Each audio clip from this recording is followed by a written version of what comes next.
Hari ini kita akan masuk ke materi mengenai proses maturasi oosit.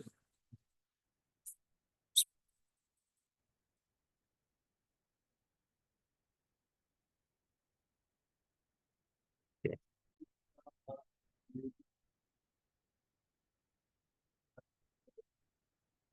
Oke, sudah kelihatan? Sudah, Pak. Oke, baik. Hari ini kita akan masuk ke topik maturasi oosit. Nah, kemarin minggu lalu juga tadi malam ya, deadline tugasnya juga kalian diminta untuk melakukan menjelaskan tentang bagaimana proses oogenesis pada oosit, di mana tugas kalian itu akan sangat signifikan sekali dampaknya terhadap materi kita hari ini. Tuh, karena kalau kalian tidak memahami bagaimana proses pembelahan pada pembelahan oogenesis tersebut, maka akan cukup sulit untuk memahami materi hari ini. Oke. Baik, kita mulai dulu ya. Nah, ini merupakan dasar. Ini yang saya minta kalian untuk membuat tugas ya. Ini adalah sebentar ya.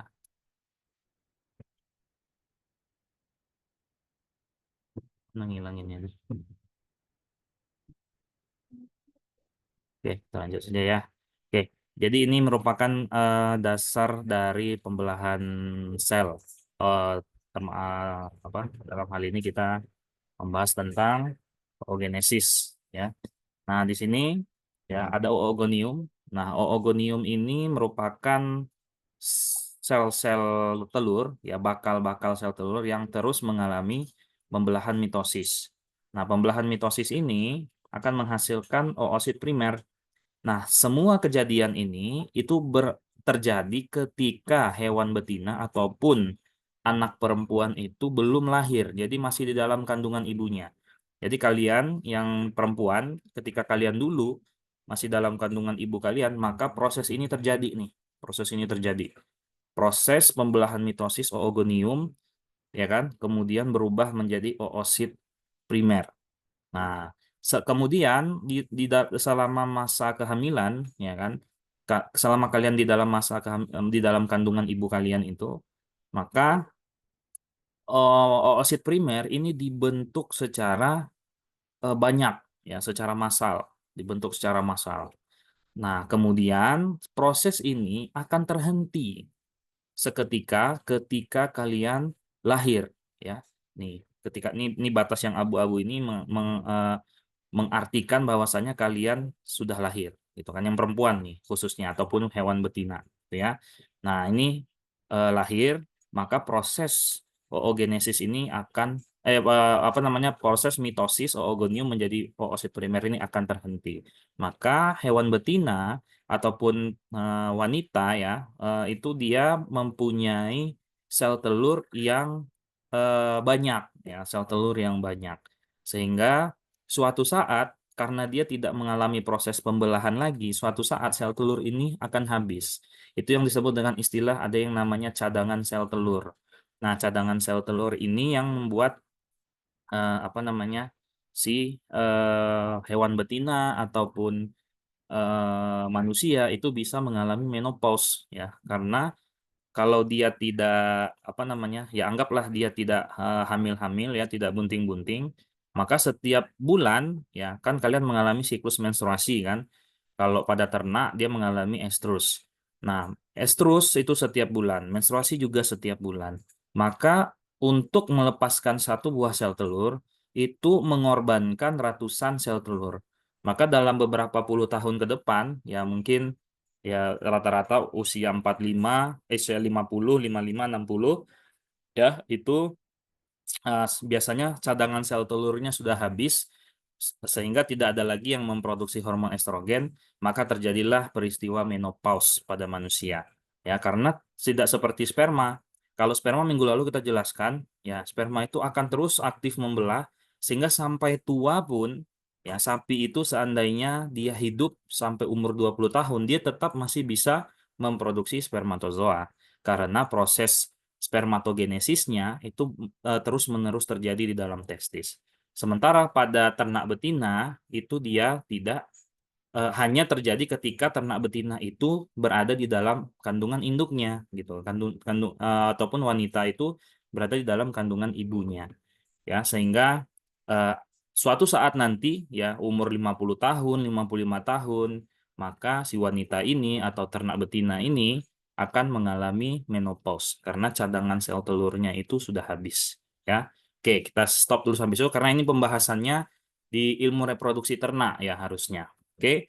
Nah, setelah lahir ya kan, maka si anak bayi perempuan ini akan mengalami fase remaja, fase pubertas. Begitu juga dengan ternak betina, ya kan?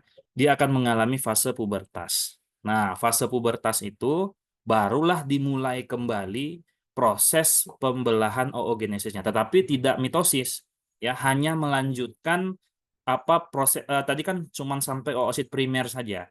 Nah, ketika dia sudah dewasa, ketika dia sudah pubertas, maka oosit primer ini ya kan oosit primer ini akan melanjutkan pembelahannya ya menjadi dengan peristiwa meiosis yang pertama ya kan membelah menjadi dua, nah yang menjadi oosit sekunder namanya. Nah, oosit primer dan oosit sekunder itu kalau di ovarium itu adanya di dalam sebuah folikel. Jadi ini folikel ya, ini yang bulat-bulat nih folikel. Nah, titik di tengah inilah sel telurnya. Jadi kalau folikel primer ya folikel yang sedang bertumbuh dan folikel yang mature ya itu isinya adalah oosit sekunder dan oosit primer gitu ya.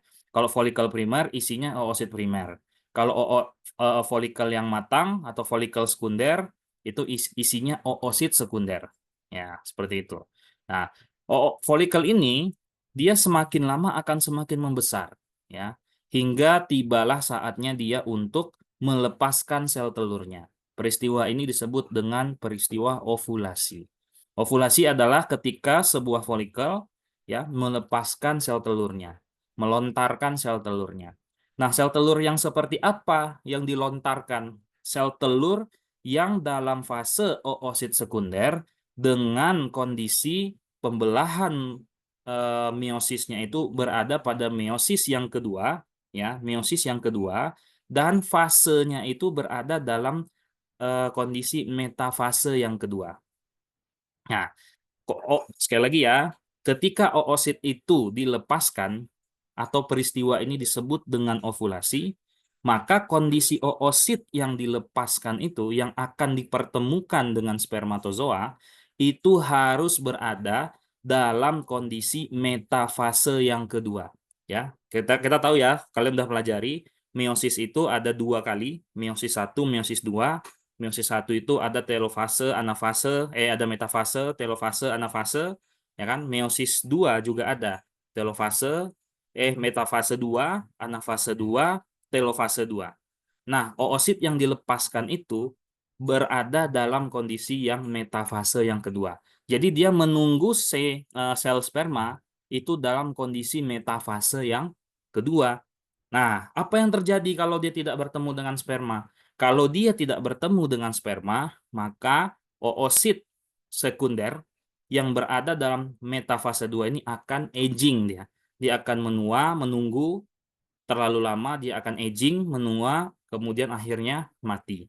Ya, jadi dia mati dalam keadaan metafase yang kedua. Seperti itu, ya. Nah, apa yang terjadi kalau dia bertemu dengan sperma? Maka metafase kedua ini akan lanjut ke anafase yang kedua, lanjut ke telofase yang kedua, sampai akhirnya menghasilkan polar body, ya, badan polar yang kedua juga. Nah, seperti itu, ya. Jadi kita untuk mematurasi oosit secara laboratorium atau dikenal dengan in vitro, kita harus mendapatkan oosit hingga mencapai tahap oosit yang berada dalam fase metafase yang kedua.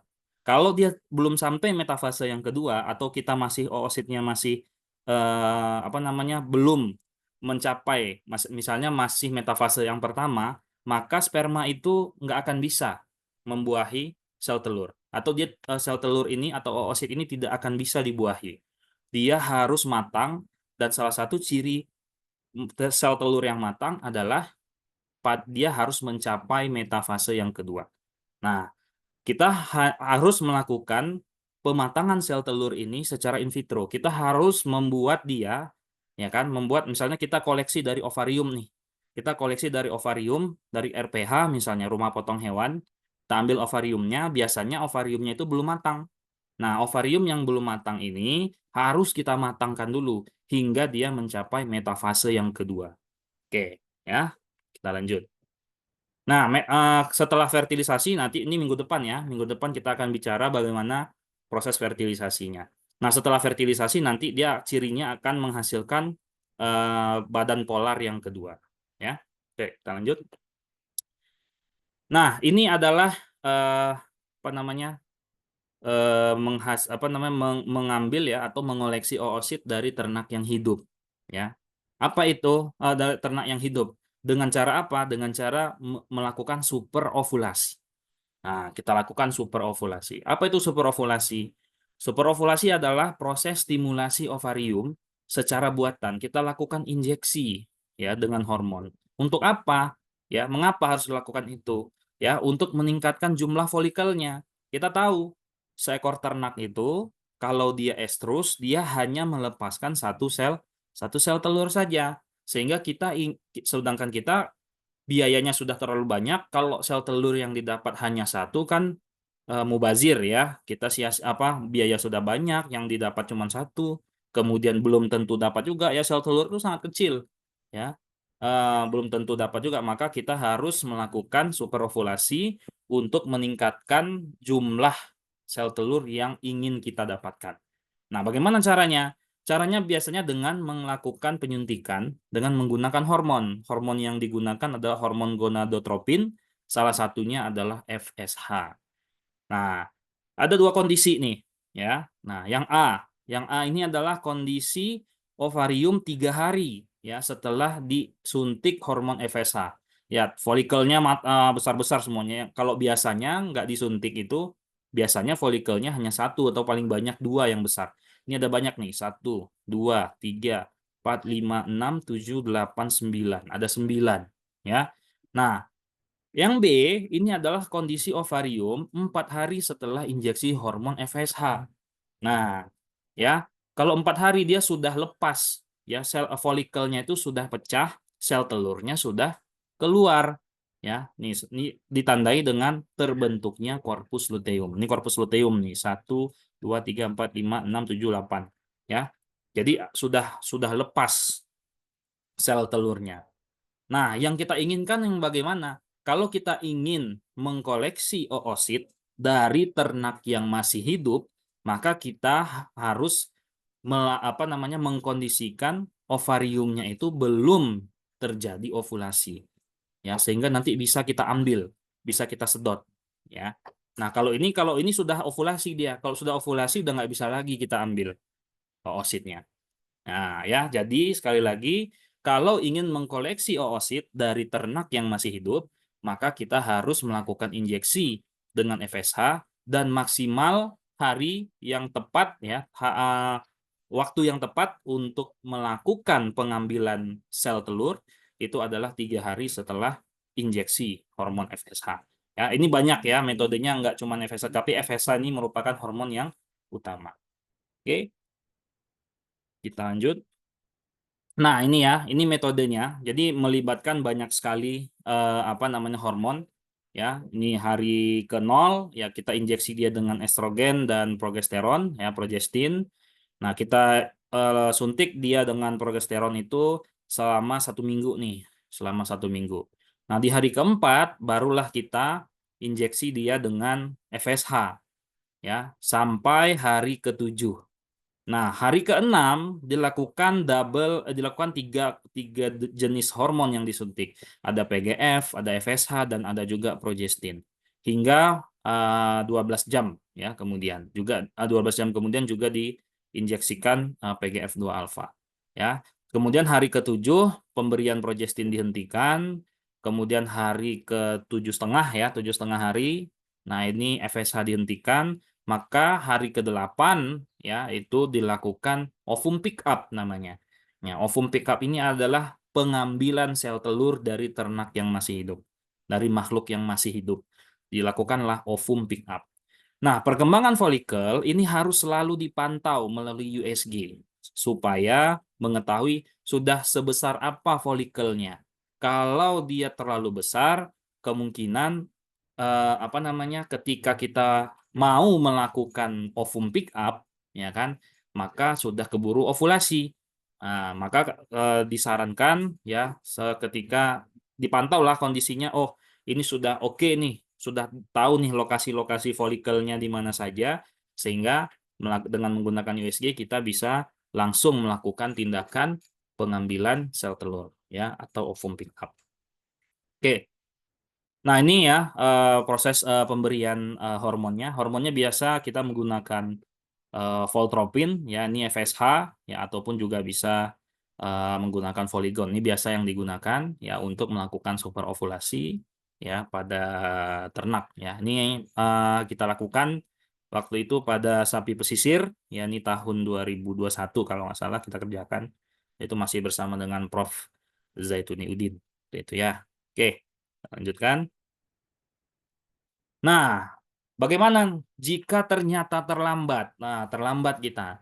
Ternyata oositnya ya, yang banyak ini, ovolikelnya yang banyak ini ternyata ovulasi, ya, terlanjur ovulasi. Maka yang harus kita lakukan adalah melakukan inseminasi buatan. Kita lakukan IB, ya kan? Nah, kalau kita IB, misalnya tadi ini ya, ada berapa sel telur nih? 1, 2, 3, 4, 5, 6, 7, 8. Ada 8 sel telur kira-kira yang diovulasikan. Nah, 8 sel telur itu dia kan berada di dalam saluran tuba falopi, ya, saluran oviduct. Nah, kita lakukan inseminasi buatan. Tujuannya apa? Supaya ke-8 oosit ini terbuahi dia, ya, sehingga menjadi 8 embrio. Nah, embrio itu akan kita panen sebelum dia implantasi. Jangan sampai dia bunting. Jadi sebelum embrio-embrio ini sampai ke uterus, nah kita ambil dia, ya kan, kita panen dia. Nah, ya kan, untuk ini teknik ini sebenarnya sudah diajarkan nih di mata kuliah bioteknologi ternak, ya. Jadi nggak diajarkan lagi di sini. Tapi kalau kalian belum mengambil mata kuliah bioteknologi ternak, silakan ambil. Kita akan belajar bagaimana teknik koleksi embrio, transfer embrio dan segala macam, ya. Nah, embrio yang sudah dipanen, ya berarti kira-kira ada 8 embrio nih yang kita ambil, ya. Kemudian kita langsung bekukan atau bisa juga langsung ditransfer, langsung dimasukkan ke dalam sapi-sapi betina yang sudah siap gitu ya. Dalam artian dia sedang estrus gitu kan. Maka kita masukkanlah dia embrio tadi. Ya, kalau sapinya nggak siap ya kita kita harus bekukan, kita freezing dia. Ya, oke. Lanjut ya. Jadi ini case ya.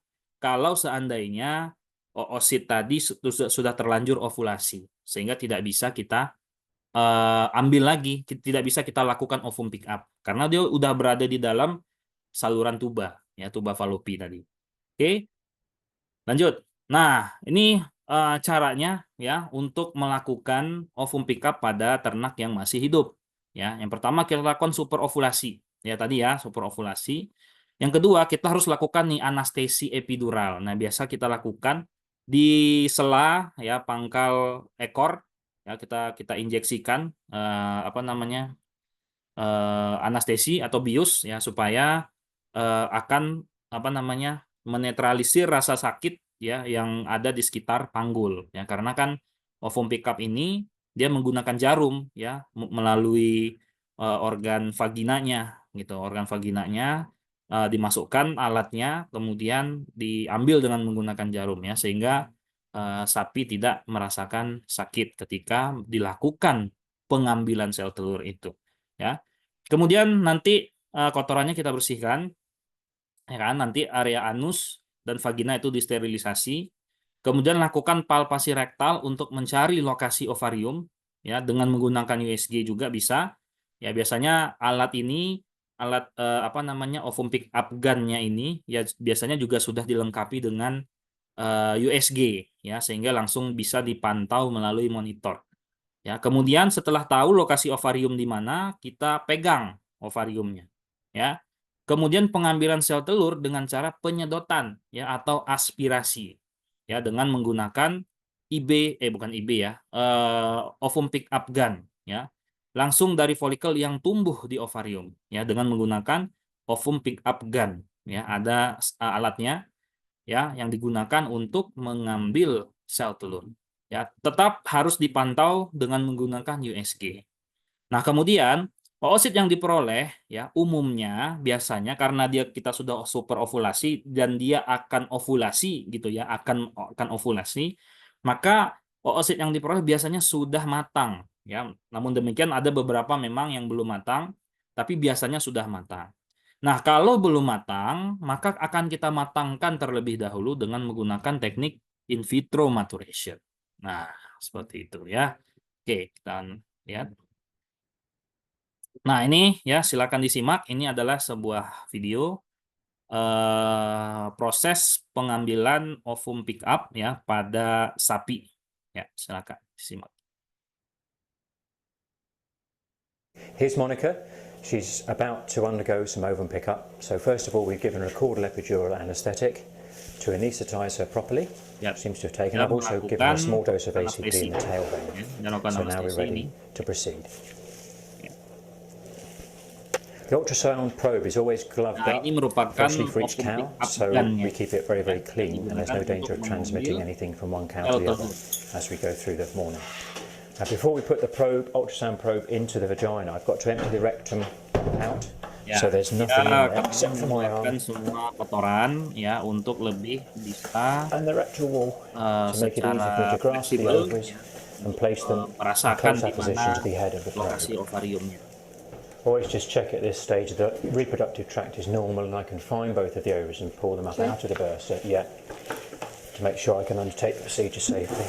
I double glove so I can keep my arm inside the rectum while I clean her up so that no air gets into the rectum. Akan kita maturasi secara in vitro di laboratorium. Kalau ternyata ada kontaminasi maka bakteri itu akan merebut nutrisi yang akan digunakan untuk mematangkan sel telur. Maka harus benar dalam keadaan steril. Try and make sure the whole area is completely clean. And I'm just using a couple of swabs with surgical spirit on to make sure everything is nice and clean before we put the probe into the vagina. So inside the glove, on top of the head of the probe is a little bit of KY jelly to ensure we get a nice picture. Alat ini sudah and actually on the outside of the glove is some lubrel to make it easy to go inside the cow. Kondisi ovarium yaitu langsung bisa dipantau melalui monitor. Probe has been designed with a nice handle that my assistant can hold it in place nice and firmly for me when it's approached ada handlingnya to the di ovary bagian pangkal without getting in the way of the needle holder as it goes in now. Yang digunakan untuk so now what I've got in my hand, I've got a right over. We always start with the right hand side, and I got the probe firmly into the vagina. Roz has got hold of it, and now what we're going to do is introduce the needle through the needle guide, and Roz takes hold of the handle, and I'm now just going to gently push the needle guide such that the needle emerges through the end, right next to where the probe is, and I can clearly visualize the needle going inside the follicular structure, sucking out the follicular fluid, and hopefully yang dilakukan adalah menusukkan jarum ke folikel, kemudian menghisap atau menyedot cairan folikelnya untuk mengambil oosit yang ada di dalam folikel ovarium itu. Nah, dia sambil pantau nih monitornya nih di sini. Okay, Ross, take that, please. Dia sudah melakukan penyedotan ya. Kemudian cairan folikel itu langsung transfer ke dalam media. Nah, media washing. Ini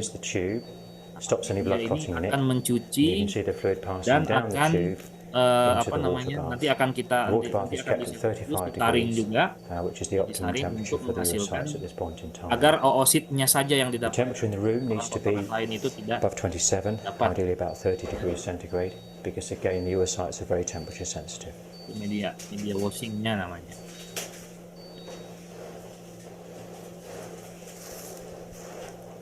Nah, dimasukkan lagi jarum yang kedua, ya.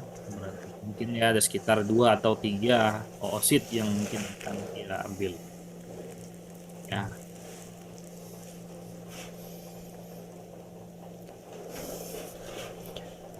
So what I'm doing with my hand is gently holding onto the ovary. What I'm doing is pulling ya the sambil ovary around atau such that the dimonitor. follicle comes to lay just where the Nah, needle ya, lihat nih. emerges, Nah, ini jarumnya so I can dia accurately sedot nih. penetrate the Tuh, dia sedot. follicle, Yang ini folikelnya remove yang the hitam-hitam. follicular fluid, and hopefully the Nah, oocyte with it. sedot. Oke, setelah berhasil, dia lakukan transfer lagi ke media The quicker the needle gets directly into the follicle, osing, the more likely osing you are medium. to be able to retrieve the oocyte. If you try and go through too much ovarian stroma, there's a danger you go either in front of or behind the follicular structure. Ya, Okay, oke, hasil. Kemudian dilakukan transfer kembali ya so the oosit. equipment I'm using today has been made for our project by BCF. This is the Aspirasi third ya, set of istilahnya equipment yang I've sudah been disedot using, and ya, I must say it's the best masuk ke so far. dalam The media washing. handle used is really Kemudian nanti di better for my laboratorium assistant to work with me, dia akan and the picture I'm diperiksa, getting on the disaring ya screen sehingga is the best I've had to work with memang so far. mendapatkan oosit dengan kualitas yang bagus. Nanti kita akan lihat bagaimana Hopefully that means oosit we're getting more kualitas yang kualitas follicles punctured, more oocytes collected, and akan ultimately digunakan more embryos untuk produced and more pregnancies melakukan thereafter. untuk dilakukan fertilisasi ya. Oke, kita lanjut. Nah, ini ada tugas ya, silahkan kalian catat ya, ini tugasnya. Ada 2 pertanyaan ya. Nah, untuk mendapatkan embrio dalam jumlah yang cukup pada ternak hidup biasanya dilakukan dengan 2 cara. Ya, cara yang pertama di superovulasi, kemudian inseminasi buatan, kemudian koleksi embrio. Ya, yang tadi sudah sempat saya singgung. Yang kedua, superovulasi, ovum pick up, kemudian in vitro fertilisasi, ya difertilisasi secara in vitro, kemudian jadi embrio maka barulah embrionya dikoleksi. Nah, pertanyaannya yang pertama, apa yang membedakan kedua teknik koleksi embrio di atas? Ya, apa yang membedakan ini? Teknik yang pertama dengan teknik yang kedua. Kemudian pertanyaan yang kedua, apa pertimbangannya menggunakan teknik yang pertama? Ya, kenapa dalam kondisi apa kita menggunakan teknik yang pertama? Kemudian apa pula pertimbangan menggunakan teknik yang kedua? Nah, ya, silahkan kalian jawab ya. Kemudian yang ketiga, apa kelebihan dan kekurangan dari kedua teknik di atas? Mana menurut Anda teknik yang paling baik digunakan dan apa alasannya? Ya. Oke, silakan tulis nanti jawaban Anda ya. Kemudian cantumkan gambar dan referensi yang mendukung jawaban Anda. Kemudian diketik saja di kertas A4 Times New Roman 12 ya, spasi 1,5 ya. Jawaban dicari masing-masing, tidak mencontek, dipahami, ya kan? Minggu depan dikumpulkan dan akan dilakukan sesi tanya jawab untuk menguji pemahaman Anda tentang tugas tersebut.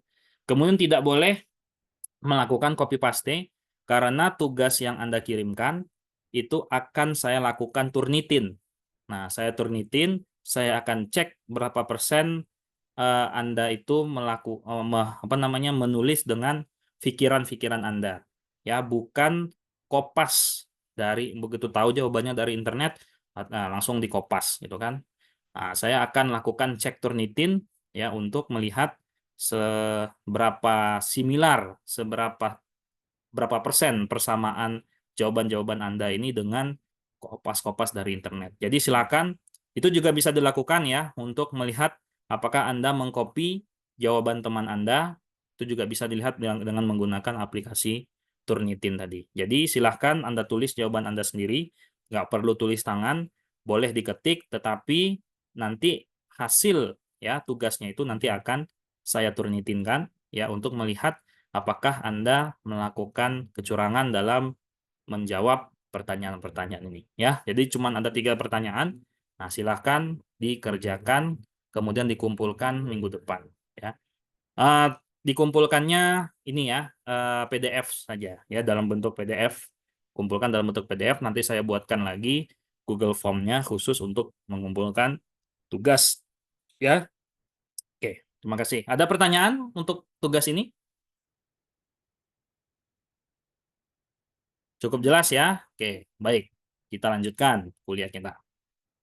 Nah, sekarang ya kita akan membahas mengenai in vitro maturation. Nah, sebagaimana yang kita tahu ya, kematian ya ini sorry, ini koleksi oosit pada ternak yang sudah mati ya, sudah disembelih. Nah, ternak yang sudah mati ataupun ternak yang mengalami gangguan pada reproduksinya itu itu bukanlah akhir dari proses kehidupan ya. Kita masih bisa melakukan koleksi sel telurnya dan sel spermanya. Kemudian kita lakukan nih produksi embrio secara in vitro ya. Kemudian nanti embrio yang dihasilkan akan kita transfer. Nah, pada kuliah kita hari ini kita hanya spesifik membahas bagaimana caranya mematangkan oosit ya, mengkoleksi dan mematangkan oosit.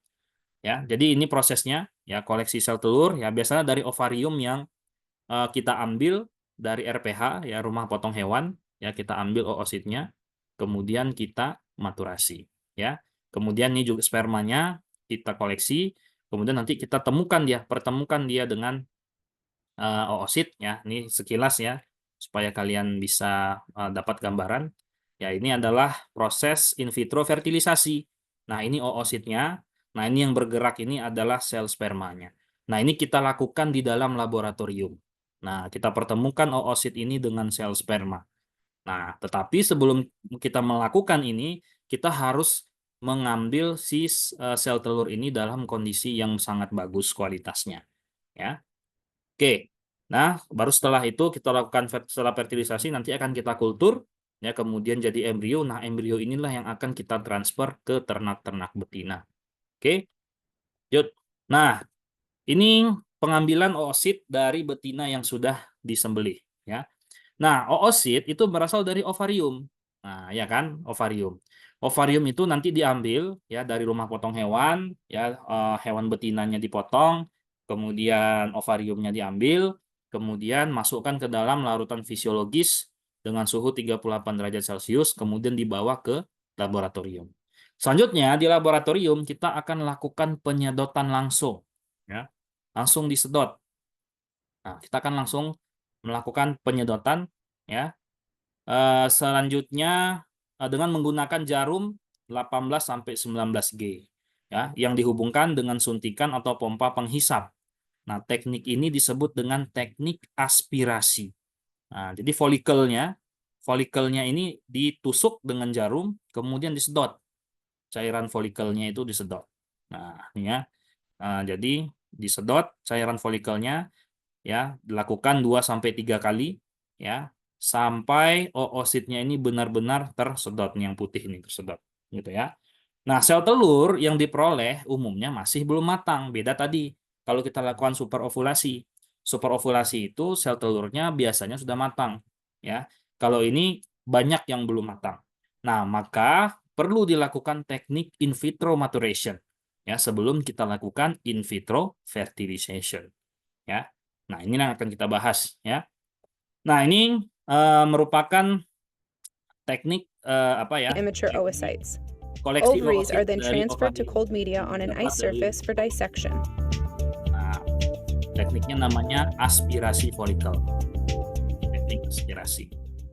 Nah, ini medianya. Tip the ovary out into a 100 mm petri Ovarium dish. yang hitam-hitam itu adalah folikel. Examine the ovaries to check if there are any antral follicles on the Nah, surface. dicek ya mana saja yang posisi-posisi yang akan kita Aspirate ambil. those follicles Ya, using a kemudian dengan 3 menggunakan cc jarum syringe suntik, with an 18 maka gauge tusuk needle. bagian folikel There should be itu, some holding kemudian media sedot already loaded cairan into the folikel. syringe before aspiration. Nah, ditusuk. Gently aspirate the follicular Perhatikan nih, fluid from adalah each cairan follicle folikel nih. Tuh, kesedot cairan folikelnya semua. Harapannya di dalam cairan ini and eject this sudah media into a ada petri dish to oosit. look for immature oocytes. Kemudian The immature oocytes can be cultured up to 48 hours. dia bilang kan, Any mature oocytes can be oosit yang vitrified jadi for itu patient use. immature, ya, belum matang. Depending on your site, a portion of Cairan tissue may have folikelnya already itu been nanti removed dimasukkan for ke dalam pathology. wadah yang baru. If still necessary, remove the specified portion now. Oke. Ini akan dilakukan proses pematangan selanjutnya, ya. Oke. Next. Nah, kemudian ada teknik kedua. Teknik kedua itu namanya teknik slicing. Nah, teknik slicing ini adalah teknik disayat. Nih, folikelnya disayat ya. Folikel ovarium disayat-sayat dengan menggunakan pisau skalpel, ya kan? Cairan folikel yang keluar itu ditampung dalam beker gelas. Kemudian jika semua folikel sudah tersayat, maka lakukan celup bilas, ya, dicelup-celup, ya. Dapat dibantu dengan larutan fisiologis, ya, bisa PBS ataupun media maturasinya pun boleh, ya. Nah, kemudian langsung nanti akan kita filter dia, ya. Nah, oosit yang difilter selanjutnya dibilas dengan larutan fisiologis yang bersih. Nah, cairan hasil bilasan ditampung dalam wadah yang baru dan oosit siap untuk dihitung dan dievaluasi. Nah, ini prosesnya ya. Dia disayat-sayat nih variumnya. Nah, disayat-sayat nanti keluar tuh netes-netes tuh cairan folikelnya.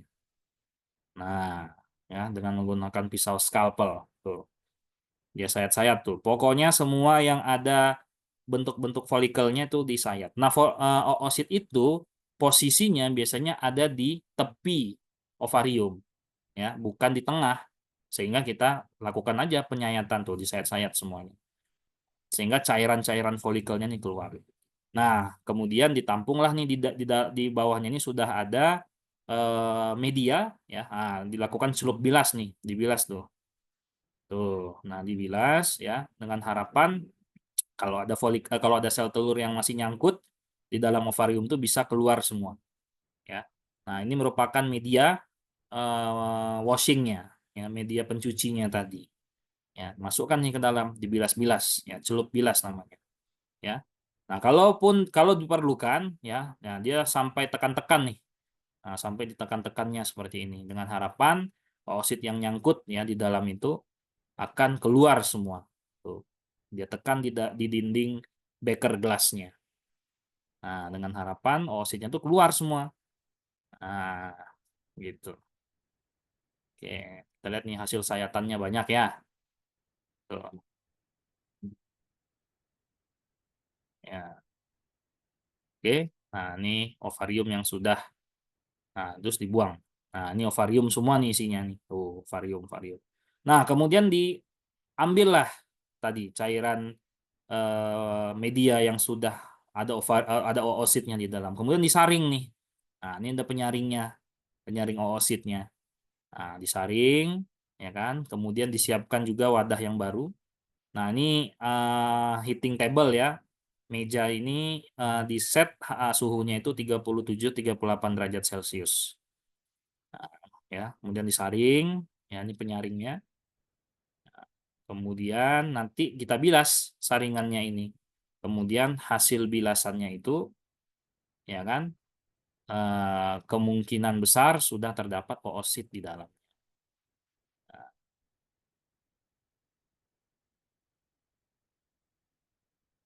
Nah, dia mau proses pembilasan lagi. Nah, ini media fisiologis ya, larutan fisiologis ya, PBS ya, ataupun NaCl fisiologis, tapi biasanya yang digunakan itu PBS ya.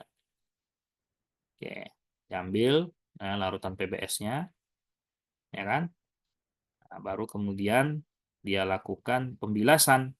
Nah, dibilaslah ini. Nah, dibalik ya saringannya tadi, saringan filternya tadi dibalik, ya kan. Kemudian, nah, dibilas. Nah, harapannya oositnya itu jatuh nih ke bawah ini semuanya. Barulah nanti kita seleksi lagi. Kita pilih mana oosit yang bagus yang akan kita lanjutkan ke tahapan maturasi oositnya. Akan kita matangkan oositnya tadi. Nah, seperti itu ya.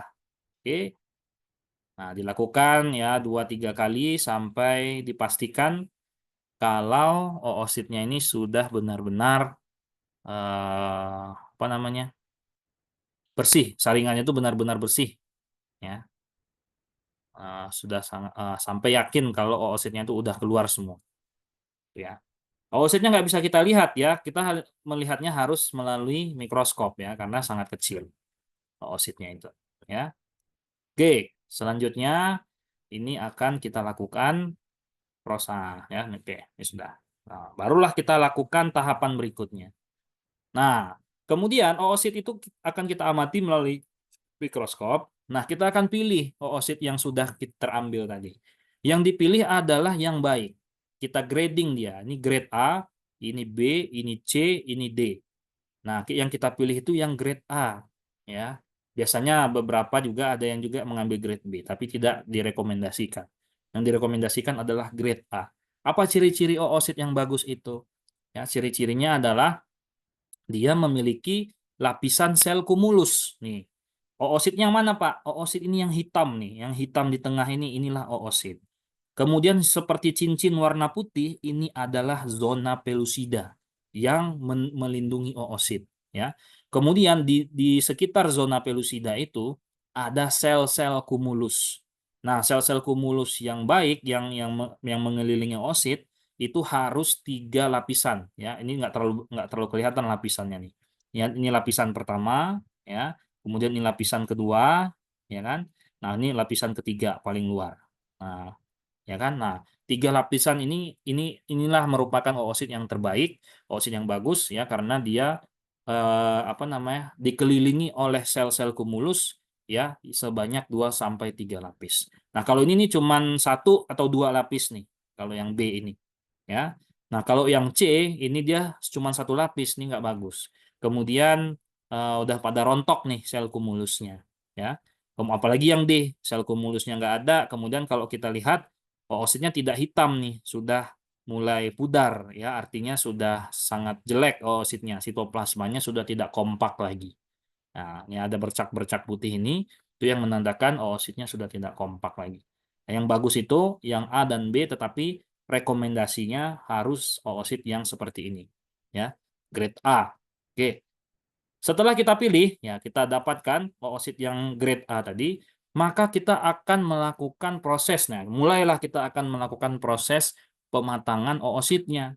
Caranya yang pertama kita harus cuci dulu. Ya, karena oosit tadi masih dikelilingi oleh kotoran-kotoran yang mungkin terikut ketika proses pengambilannya. Nah, dicucinya dengan menggunakan medium khusus. Ya, mediumnya adalah medium tissue culture medium atau TCM 199. Nah, medium ini biasa digunakan ya di laboratorium-laboratorium untuk melakukan proses pematangan oosit. Nah, TCM 199 ini nanti akan kita berikan juga antibiotik gentamisin ya, kita masukkan ke dalam. Nah, oosit itu kita akan sediakan 1 cawan Petri, ini cawan Petri yang besar. Kemudian ke cawan Petri ini kita buat media TCM 199 ini, kita buat drop. Jadi kita tetes ya kan sampai terbentuk drop seperti ini ya. Ini drop media. Ya, dia akan mencembung seperti ini. Kita buat 4 drop ya, 1 2 3 4. Nah, oosit dari sini yang udah kita pilih tadi, kita pindahkan dia ke sini. Ya kan? Kemudian dari sini pindahkan ke sini, dari sini pindahkan ke sini, dari sini pindahkan lagi ke sini. Ya, 3 kali, 3 sampai 4 kali pencucian sehingga oosit yang berada di sini sudah benar-benar dipastikan dalam keadaan bersih. Ya, tidak lagi mengandung kotoran-kotoran, ya. Oke, setelah tercuci, apa yang kita lakukan? Nah, barulah kita lakukan proses pematangannya. Nah, oosit yang sudah dicuci tadi ya kemudian dimasukkan ke dalam media TCM tadi. Ya, media maturasinya adalah TCM 199. Kita berikan juga hormon FSH, KIT LH, estradiol, estradiol ini estrogen, ditambah juga insulin, transferin dan selenium. Ya, dimasukkanlah ke dalam, kemudian dimasukkan ke dalam drop ya, drop TCM khusus untuk maturasi. Kemudian kita tuang mineral oil ya.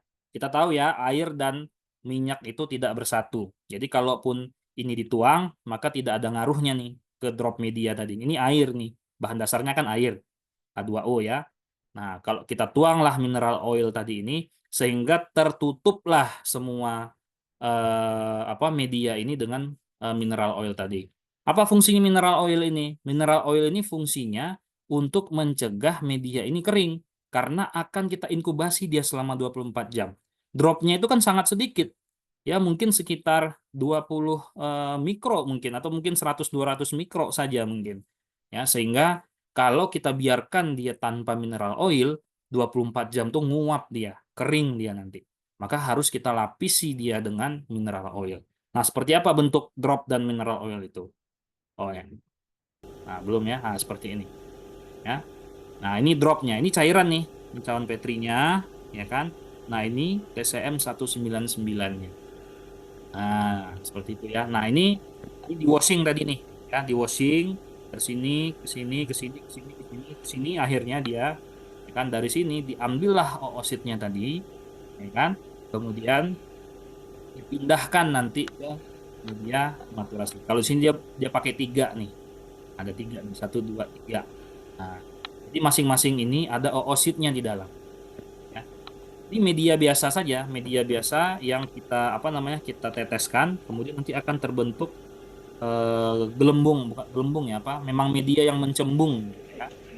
Di dalam itu ada oosit-oosit. Nah, pekerjaan ini dilakukan di bawah mikroskop, ya. Nah, dia sedotnya pakai mulut nih. Nah, ya ini memang teknis sekali ya pekerjaannya. Nggak akan bisa secara teori saja langsung. Nah, ini adalah mineral oilnya. Nah, mineral oilnya ini akan dimasukkan ke dalam ini. Nah, masukkan ke dalam tuh mineral oilnya. Nah, mineral oil ini fungsinya adalah untuk mencegah penguapan, juga mencegah kontaminasi. Ya. Nah, ya. Jadi di dalam ini medianya, di dalamnya sudah ada oosit, kemudian dilapisi lagi bagian luarnya mineral. Mineral oilnya harus menutupi seluruh permukaan dari media maturasi. Ya. Nah, kemudian kita cek dulu sebentar untuk memastikan ya oositnya baik-baik saja dalam, ya, baru selanjutnya akan kita inkubasi dia. Inkubasi di inkubator ya selama 24 jam. Nah, ya. Nah, baru kita masukkan dia ke dalam inkubator. Harapannya 24 jam kemudian sudah berada dalam keadaan yang matang, ya, atau tadi kita singgung ya, dia harus berada dalam metafase yang kedua, ya. Nah, ini medianya yang digunakan ya, TCM 199 ya, tambah hormon FSH-LH estradiol, ditambah ITS ya, insulin, transferin dan selenium. Nah, sistemnya ada sistem dropnya seperti ini ya. Diambil dari ovarium ya, dipilih yang punya oosit sel kumulus yang 3 lapis tadi ya, kemudian dimasukkan dia ke dalam media maturasi ya. Oke, kemudian kemudian lapisi dengan mineral oil, ini yang warna abu-abu tadi ya, mineral oilnya. Kemudian diinkubasi di suhu 38 derajat 5% CO2 ya selama 22 sampai 24 jam. Nah, setelah 24 jam, sel kumulus nih, sel kumulus yang tadinya kecil-kecil ya, rapat-rapat, dia akan merenggang. Dia akan bertumbuh, dia akan ekspansi, dia akan membesar, ya, akan meluas. Sehingga merupakan salah satu ciri di mana oosit tadi sudah matang. Itu yang pertama. Yang kedua, kalau kalian perhatikan ya, di sini oositnya masih belum ada polar body yang pertama. Nah, ini kalau kalian perhatikan di sini ada polar body yang pertama nih, di sini sudah terbentuk polar body yang pertama. Ya, ini merupakan ciri bahwasannya oosit tadi itu sudah matang. Oke. Oke. Nah, ini dia ya. Yang belum matang nih tadi yang 2 sampai 3 lapis ini ya, dia hanya masih sedikit nih sel kumulusnya. Ketika 24 jam ya dimatangkan dalam inkubator, dia sudah membesar. Sel kumulusnya itu sudah meluas. Gitu kan? Dan salah satu ciri yang menandakan oositnya tadi sudah matang. Gitu ya. Oke. Nah, di sini nggak bisa nih kita lihat polar body-nya. Ya, kita nggak bisa lihat polar body-nya. Harus kumulusnya ini harus kita buang dulu, harus kita singkirkan dulu, baru kita bisa melihat polar body-nya. Ya. Oke, lanjut. Nah, ini adalah evaluasi kualitas oosit. Nah, salah satunya dengan cara kita akan melihat inti oositnya. Kita ingin memastikan dia apakah dia ini sudah berada dalam metafase yang kedua atau belum. Kalau sudah berada dalam metafase kedua, maka dia sudah matang. Kalau belum, maka dia belum matang. Nah, caranya bagaimana? Caranya kita harus menghilangkan sel-sel kumulusnya. Ya, sel-sel kumulus itu kan oosit itu, bayangkan ya, oosit itu seperti bola, kemudian dilapisi lagi oleh semak belukar, ya, apa namanya, daun-daun gitu kan, semak-semak belukar. Nah, itu nggak bisa kita ngamati nih bagaimana bentuk bolanya ini. Harus kita hilangkan dulu nih semak belukarnya. Nah, semak belukarnya itu sel-sel kumulusnya ini. Sel-sel kumulusnya ini harus kita hilangkan dulu. Caranya bagaimana? Caranya kita tambahkan 1% enzim hyaluronidase. Enzim ini merupakan enzim yang terdapat pada kepala spermatozoa. Jadi diekstrak, ya, kepala spermatozoanya itu diekstrak, dan diambillah enzimnya. Nah, enzimnya ini nanti ditambahkan ke sini. Inkubasi 37 derajat hanya 1 menit, nggak boleh lama-lama. Kalau terlalu lama, maka enzimnya tadi akan mempengaruhi kualitas oositnya nanti. Ya kan? 1 menit saja cukup. Setelah 1 menit, maka kita washing dia kembali. Kita pindahkan dia. Ya. Kemudian kita lakukan pipetting, namanya teknik denudasi. Ya, denudasi itu teknik, jadi sel telurnya itu disedot, keluarkan lagi, sedot, keluarkan lagi, sedot, keluarkan lagi, ya kan, sehingga si sel telurnya itu botak dia. Yang tadinya kribo, ya ada sel-sel kumulusnya, sekarang dia jadi botak, gitu ya. Oke, bagaimana prosesnya? Sama kayak tadi, dicuci lagi dia, ya, setelah dari enzim tadi, ya, kemudian ditambahkan PBS dan bovine serum albumin, ya, biasanya 0,3%. Ya, ini penelitian biasanya ada yang 0,3, ada yang 0,2, ya, nanti tergantung tergantung oositnya apa. Nah, apa fungsinya bovine serum albumin ini? Bovine serum albumin ini nanti dia akan binding, akan mengikat si hyaluronidase tadi, sehingga hyaluronidase tadi akan nonaktif dia. Dia nggak akan aktif lagi, sehingga tidak akan merusak sel telur. Ya, tapi udah terlanjur merontokkan si sel kumulus tanpa mempengaruhi kualitas oositnya. Ya, sama kayak tadi, ya, setelah ditambahkan hyaluronidase tadi 1%, maka oositnya tadi diambil, dipindahkan lagi ke dalam PBS yang di dalamnya sudah ada BSA-nya. Nah, kemudian dicuci, dari sini dicuci ke sini, dari sini dicuci lagi ke sini cuci lagi ke sini, sama kayak tadi. Ya, sampailah akhirnya dia di dalam media yang ini sudah botak dia, udah nggak ada lagi sel-sel kumulusnya. Udah rambut-rambut kribunya tadi sudah hilang gitu ya. Oke. Nah, apa yang selanjutnya kita lakukan? Setelah dia botak, kita akan lakukan pewarnaan. Karena kalau tidak kita warnai, kita nggak akan bisa melihat kondisi kromosomnya tadi. Inti oositnya tadi nggak akan bisa kita lihat. Gitu ya, harus kita warnai sehingga kita tahu dia sudah dalam fase apa gitu ya. Nah, pewarnanya yang kita gunakan adalah acetoorsein, ya, biasanya 2%, ya. Bagaimana caranya? Nah, di atas objek gelas ini, ya kan, kemudian kita beri dulu, kita tetes, ya, ositnya kita taruh di sini, ya, dari media tadi taruh di sini. Kemudian kita di sisi sini dan sini, kita beri bantalan parafin dan vaselin, ya. Jangan keempat, ini kan ada 4 sisi berarti ya, 1, 2, 3, 4. Nah, yang kita beri bantalan tuh yang ini, dan yang ini, gitu. Ya kan? Kemudian difiksir dan ditutup dengan cover glass, ya, ditutup dengan cover glass. Nah, dia nggak boleh terlalu mepet ke bawah, ya kan? Nggak boleh juga terlalu renggang. Kalau terlalu mepet nanti oositnya kegencet. Kalau terlalu renggang nanti cairannya bisa keluar, gitu ya. Jadi ini memang butuh jam terbang juga untuk melakukannya, ya. Nah, ketika kita tutup dia dengan cover glass, maka rongga yang terbuka adalah rongga yang sini kan, karena tidak ada parafinnya di sini dan di sini. Kemudian melalui rongga yang terbuka ini, kita masukkanlah larutan etanol absolut, ya kan, perbandingan 3:1 dalam Aquades, dan kita biarkan dia selama 72 jam. Apa fungsinya etanol ini? Etanol ini fungsinya supaya oositnya tadi itu tidak berubah, tetap dia. Jadi kalau misalnya dia fasenya seperti metafase 2, ya kan, dia nggak akan mengalami aging gitu. Diawetkan, istilahnya diawetkan. Ya, dia diawetkan, difiksasi sehingga bentuknya itu tidak berubah. Oosit dan semua yang ada di dalamnya itu tidak berubah. Diawetkan dia. Oke. Setelah 72 jam, Kemudian barulah kita masukkan acetoorsein ini, pewarna kromosom ya, khusus mewarnai kromosom ya. Kita biarkan selama 5 menit, kemudian dibilas dengan asam asetat, barulah nanti diamati di bawah mikroskop. Nah, bagaimana bentuk oositnya? Nah, seperti ini. Nah, ini untuk mengevaluasinya. Kalau dia matang, maka akan menunjukkan polar body biasanya. Kalaupun nggak nampak polar body, biasanya akan ada dua dua lokasi kromosom ya, dua lokasi inti yang menandakan inti yang satu itu punya si polar body. Itu kalaupun polar bodinya nanti nggak kelihatan. Tapi kalau sudah ada dua posisi kromosom, dia sudah berada dalam metafase yang kedua.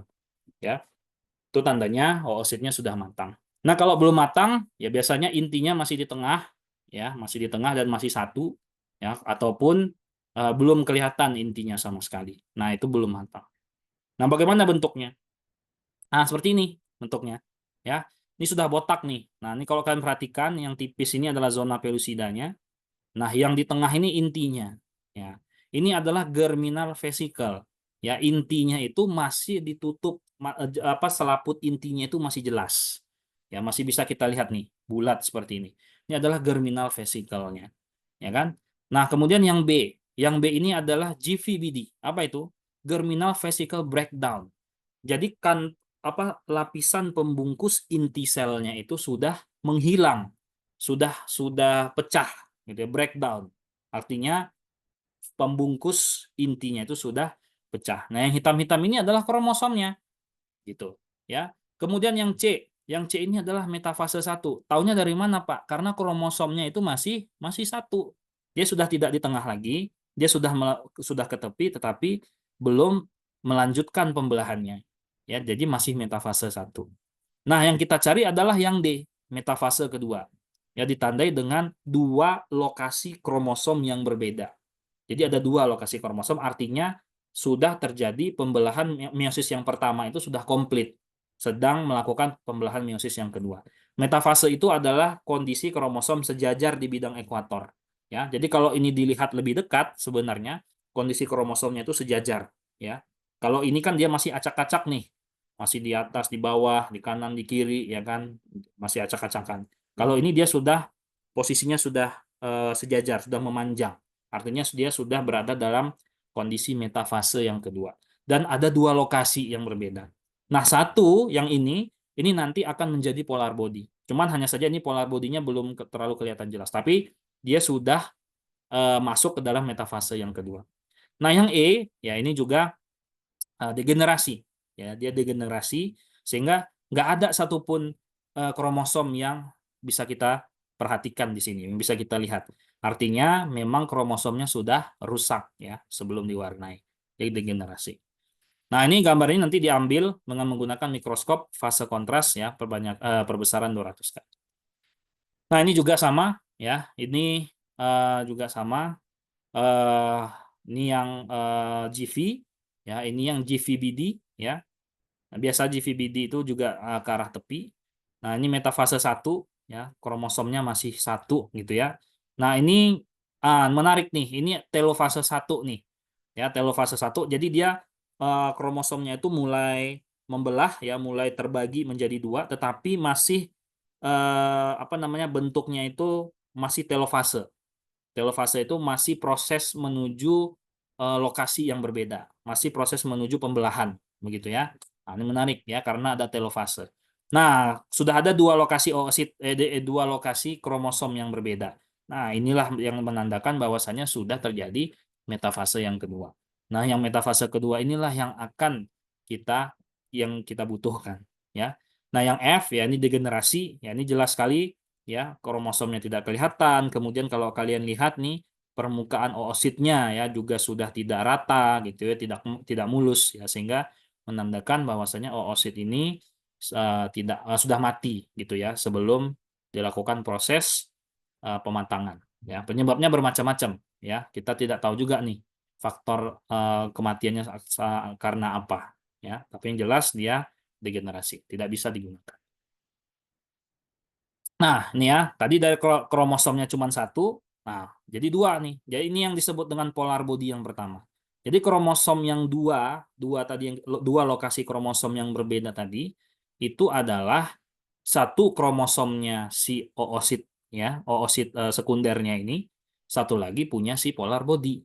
Itu hanya saja ketika kita amati tadi, dia belum kelihatan polar bodinya pas pewarnaan tadi. Nah, kalau ini dengan menggunakan mikroskop yang di dalamnya sudah ada yang dilengkapi dengan inkubator. Inkubator yang di dalamnya dilengkapi dengan mikroskop. Jadi sehingga kita bisa melakukan eh, apa namanya, pengamatannya seperti ini. Ya, jelas ya soal ini. Nah, jadi ada dua lokasi kromosom. Satu kromosom punya polar body, satu lagi kromosomnya punya si oositnya. Ya, oke. Nah, ya, jadi kita kembali lagi ya ke proses oogenesis tadi, ya, di mana proses oosit sekunder dengan satu polar body ini seperti inilah dia. Nah, seperti ini juga lah oosit yang dilepaskan, yang diovulasikan ketika proses itu terjadi secara in vivo. Jadi kalau ini kan in vitro nih, kalau ini kan in vivo. Nah, kalau jadi posisi oosit yang sedang menunggu spermatozoa di dalam saluran tuba falopi, dia bentuknya seperti ini. Ya, ada satu oosit yang besar, ya, oosit yang fungsional, dan ada satu polar body, dan dikelilingi, dilindungi oleh sebuah membran, ya, yang disebut dengan zona pellucida, dan dikelilingi oleh zona pellucida ini. Nah, seperti itu, ya. Nanti ketika sperma datang, maka terjadilah kelanjutan, berlanjutlah. Tadi kan masih metafase 2, dia akan lanjut ke anafase. Ketika sperma itu datang menyentuh dinding sel telur itu, maka metafase 2 akan lanjut ke telofase 2, kemudian akan lanjut ke anafase yang kedua. Anafase 2 baru telofase yang kedua. Baru nanti akan membelah lagi dan akan terbentuk dua polar body. Polar body yang kedua akan terbentuk nanti di sini. Jadi ada dua polar bodinya nanti. Ya, bersebelahan nanti polar bodinya. Yang menandakan bahwasanya dia sudah terfertilisasi. Tapi itu akan kita bahas minggu depan. Ya. Bagaimana proses fertilisasi itu terjadi. Oke. Nah, ini penelitian ya tadi. Nah, dia meneliti tingkat pematangan inti oosit. Nah, dia pakai domba nih, ya, dengan penambahan, kalau dia perlakuannya dia tambahkan leptin. Leptin ini hormon pertumbuhan, ya, salah satu hormon pertumbuhan. Dia menggunakan leptin. Nah, dia menggunakan leptin, ya, berapa oosit yang dia gunakan? Dia masing-masing, dia ada 4 perlakuan nih, 4 kelompok. Masing-masing kelompok itu dia memakai 87 oosit, 85, 86, 80, di atas 80, ya. Jadi kalau tidak di atas 80 masih belum valid, ya, datanya. Jadi harus di atas 80 oosit yang digunakan, ya.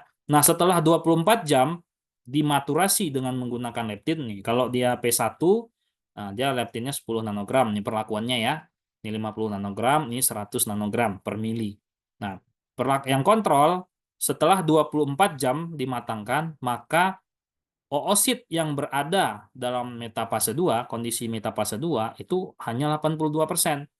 Nah, P1 93%, P2 78%, P3 72%. Nah, di sini terlihat, ya, kalau dari penelitian ini maka P1 merupakan yang terbaik karena 9 dari seluruh oosit sebanyak 93% oosit itu mengalami pematangan.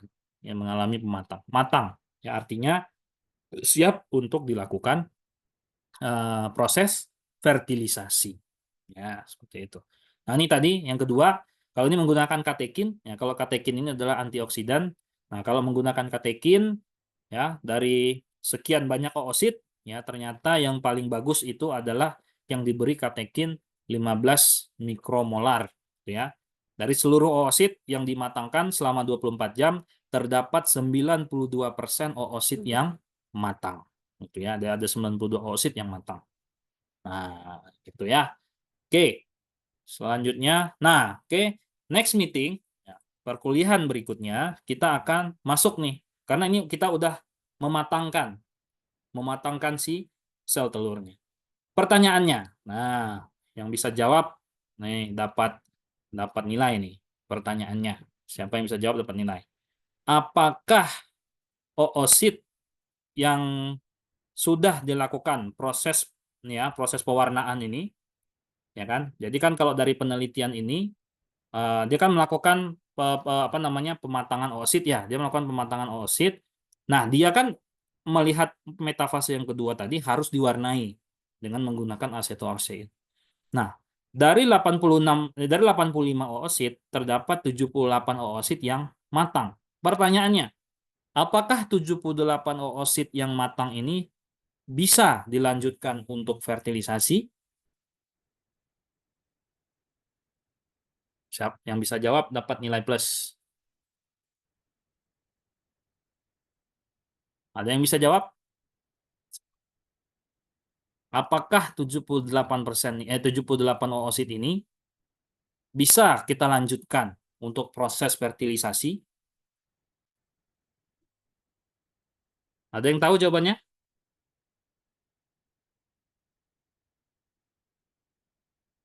Halo?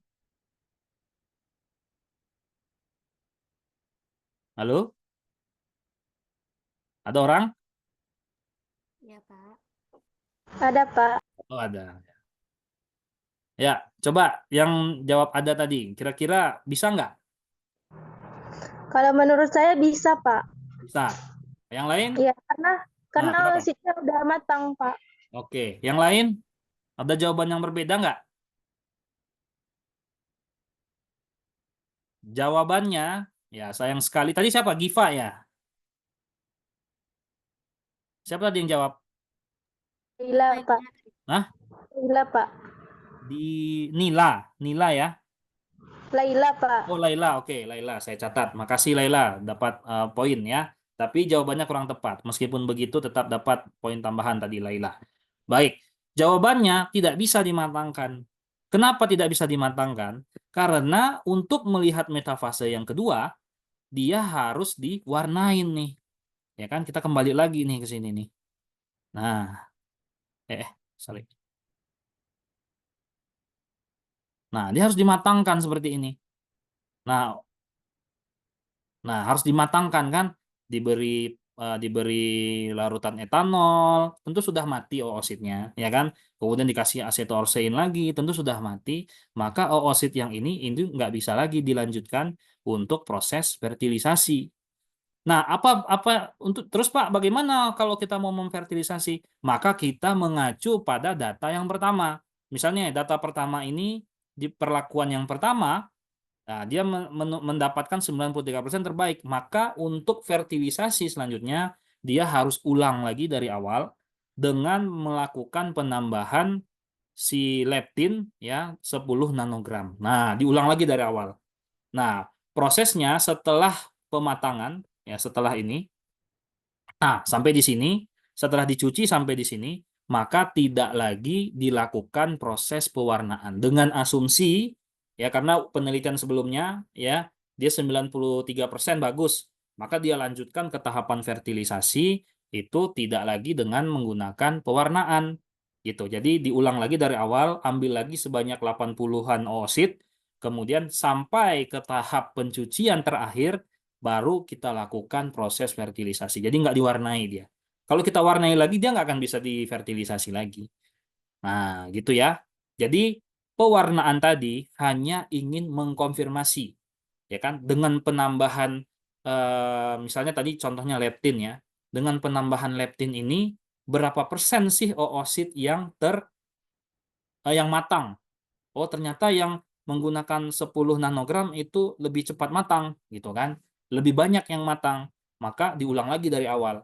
Ambil lagi ovariumnya, ya kan? Apalagi slicing lagi atau aspirasi lagi, ya kan? Kemudian cuci lagi, kemudian dimatangkan lagi sampai proses pematangan yang terakhir, pencucian yang terakhir, barulah kita fertilisasi dia dengan sperma. Ya, jadi tidak lagi kita asumsinya penelitian yang kedua, bukan penelitian ya, tindakan yang kedua, fertilisasi asumsinya terdapat 93% peluang oosit tadi matang dan kita lakukan fertilisasi. Nah, seperti itu kira-kira ya. Jadi apa namanya? Pewarnaan ini hanya dilakukan untuk menentukan ini dulu. Ya, hanya dilakukan untuk menentukan tingkat kematangan oositnya saja. gitu. Nah, dia hanya ingin melihat ini nih, dari perlakuan yang ketiga ini mana sih yang terbaik gitu. Oh, ternyata kalau terlalu banyak leptinnya, nah oositnya jadi rendah nih nilainya. Nah, sementara yang dilakukan dengan menggunakan penambahan 10 nanogram leptin, maka bagus oositnya 93%. Maka dia ulangi lagi kegiatannya dari awal. Dia ambil lagi ovarium dari RPH, kemudian dia maturasi lagi, ya kan? Dia cuci, dia slicing, dia aspirasi, dia maturasi, barulah selanjutnya dia fertilisasi tanpa pewarnaan. Jadi 2 kali kerjanya untuk penelitian ini. Silakan kalau mau yang penelitian ini, tapi siap-siap nih, penelitiannya cukup rumit, tuh kan, karena harus melalui 2 tahapan penelitian. Yang pertama dia harus melihat dulu tingkat pematangannya, baru yang kedua dengan metode yang sama, ya, dengan metode maturasi yang sama, plus ditambahkan nanti sperma ke dalamnya untuk melakukan proses fertilisasi. Nah, seperti itu kira-kira ya. Oke, baik. Nah, meeting selanjutnya, pertemuan selanjutnya, kita akan membahas mengenai fertilisasi in vitro. Kemungkinan kita masih belum bisa bertemu secara offline, maka kita akan sepertinya akan lanjutkan juga karena masih beberapa hari saya di luar kota, sehingga kita nggak bisa ketemu secara offline. Kita akan lanjutkan juga minggu depan di hari Sabtu secara online di jam yang sama. Nah, minggu depan kita akan membahas mengenai teknik fertilisasi secara in vitro. Saya sudah berkomunikasi dengan seorang teman yang memang praktisi di bidang fertilisasi in vitro ini. Maka minggu depan kita akan coba undang dia untuk memberikan sedikit gambaran bagaimana teknik melakukan fertilisasi secara in vitro. Nah, kalau saya bukan praktisi ya, meskipun pernah melakukannya di lab, tapi bukan praktisi. Ya, ada seorang teman, dia memang praktisi bayi tabung, satu angkatan, kita dulu satu angkatan di IPB, ya kan. Nah, memang dia sekarang bekerjanya adalah melakukan IVF. Ya, dia seorang embriologis. Nah, minggu depan kita akan coba undang dia, mudah-mudahan beliau bersedia. Kita akan coba undang dia untuk sharing, ya. Yang pertama sharing apa saja yang dikerjakan di laboratorium IVF, ya. Nah, kalau dia kan khusus melakukan itu pada manusia, ya. Tapi itu tentu bisa karena kan dia juga basicnya bukan dokter, ya. Tentu dia melakukan penelitiannya di hewan dulu, ya. Di domba juga dia dulu penelitiannya, di ternak juga dulu penelitiannya. Nah, kemudian ilmunya itu kepakai, ya kan, terpakai ilmunya, diaplikasikan, dan dia direkrut sebagai embriologis di salah satu klinik bayi tabung di Jakarta. Maka kita akan coba undang dia minggu depan. Maka jangan jangan sampai kelewat ya, karena minggu depan kita akan coba sharing ya dengan salah satu pakar dalam bidang embriologis yang memang sehari-hari ya kerjanya itu adalah melakukan proses bayi tabung pada manusia. Nah, tentu belajarnya dia dulu pada hewan, nggak langsung pada manusia ya. Belajarnya dulu dia menggunakan hewan-hewan ternak dulu belajarnya. Oke, baik, sampai di sini ada pertanyaan?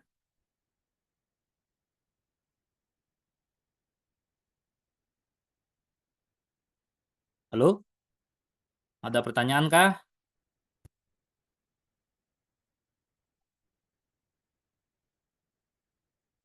Bagaimana? Apakah sudah paham materi kita hari ini? Atau tidak paham?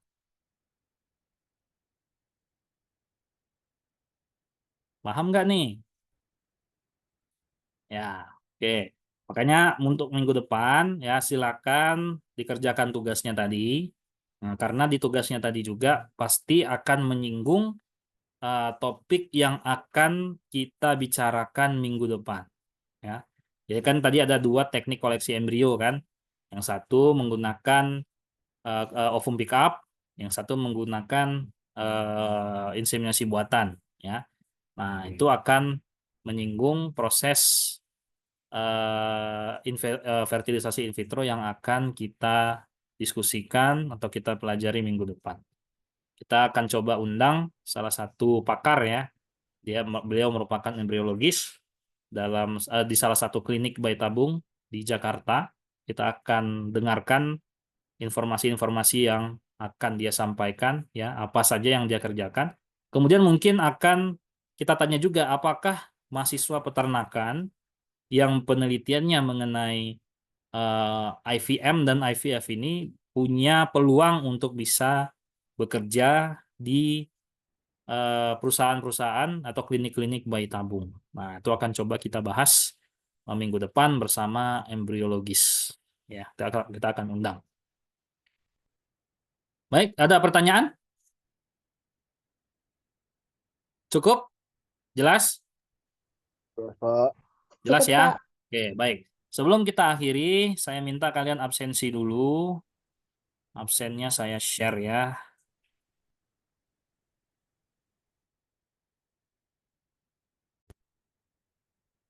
Bentar. Oke, silakan absen ya. Silakan di scan barcode yang ada di depan. Yang sebelah kiri untuk kelas 02, yang sebelah kanan untuk kelas 04. Silakan absen.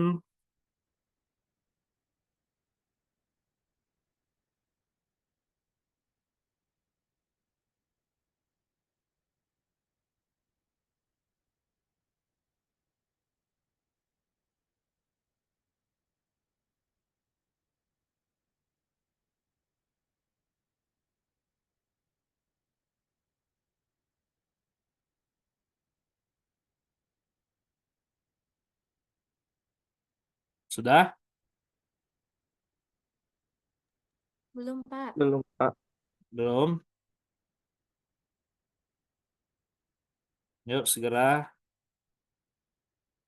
Waktunya 5 menit lagi. Saya set tadi sampai 9.30.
Yuk, silakan nih, masih ada yang belum, banyak yang belum nih.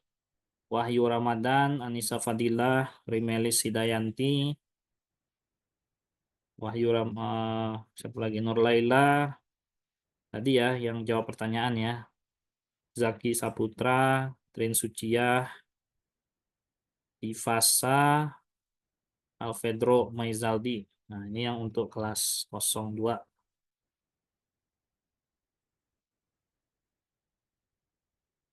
Untuk kelas berikutnya 04.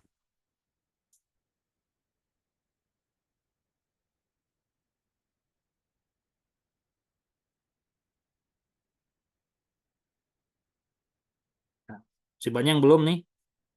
Ada Nabila, Riana, Salsabila Nurhaliza, Ditya Rizkita, Dayan Martin, Valentino Rohning, Muhammad Adib, dan Aditya. Semuanya yang belum absen.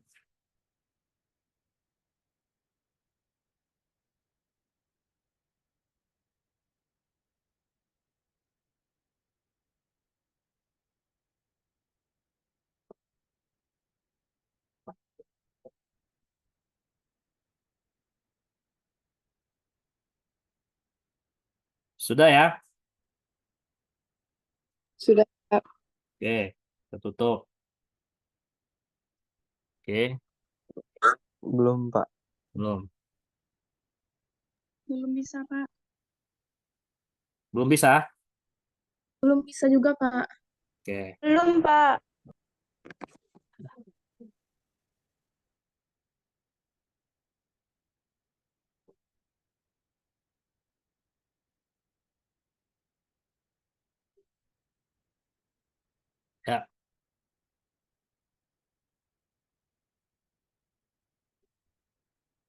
Ada yang sudah?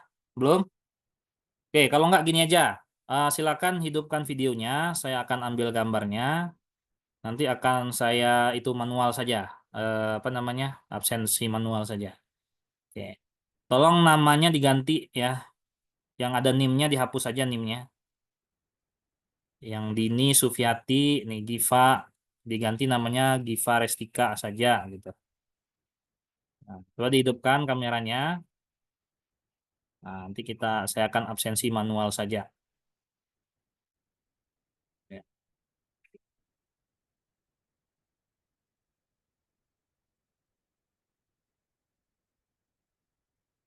Anissa Fadilah, Irwan Paldi, Aditya Rizkita, belum ada nih. Jadi nggak saya hitung masuk ya, kalau nggak dihidupkan kameranya. Nivo Hernandez, Alfredro Maizaldi, Anissa Fadilah belum, sama Aditya, sama oh, udah ada. Aditya Rizkita belum ada ya, sama Alfredro. Nah, ini kalau nggak ada nggak saya absen. Oke, tampil gambarnya ya. Silakan pasang wajah terbaiknya. Yang belum cuci muka dulu. Ya, oke.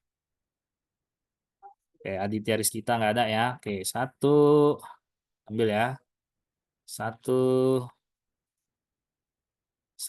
Mana belum. Sorry. Satu, dua, ini Anissa Fadilah nggak nampak mukanya nih. Nah, senyum. Satu, dua, tiga. Oke, ada dua slide ya. Tunggu slide yang keduanya. Sebentar. Oke, jangan tutup dulu. Slide yang kedua lagi. Oke, slide yang kedua. Oke, satu. Ya, mana senyumnya? Satu, dua, tiga. Oke, kita simpan dulu. Oke, baik.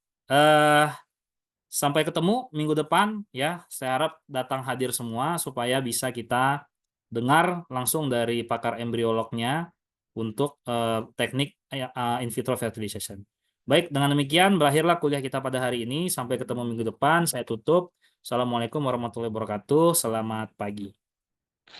Waalaikumsalam. Pak.